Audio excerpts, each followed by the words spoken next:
युद्धजन्य परिस्थितीमुळे कमर्शियल गॅसचा तुटवडा निर्माण झाला असून त्याचा सर्वात मोठा फटका हॉटेल व्यवसायाला बसल्याचं पाहायला मिळत आहे।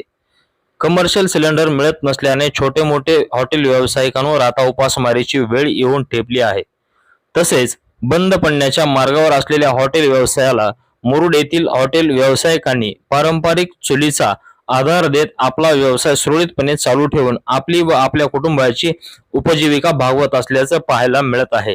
त्यामुळे शासनाने लवकरात लवकर कमर्शियल सिलेंडरचा पुरवठा उपलब्ध करून वितरण सुरू करावे अशी मागणी आता हॉटेल व्यावसायिक करताना पाहायला मिळत आहे। ते युद्धजन्य परिस्थिती असल्यामुळे की गॅसचा तुटवडा झालाय आणि त्या गॅसच्या तुटवड्यामुळे की आम्ही सर्व व्यावसायिक छोटे मोठे व्यावसायिक आता सध्या चुलीवर गॅस बंद असल्यामुळे चुलीवर आम्ही उदरनिर्वाह करण्यासाठी आम्ही आमचं पोट भरण्यासाठी ह्या चुलीवर चालू केलेला आहे।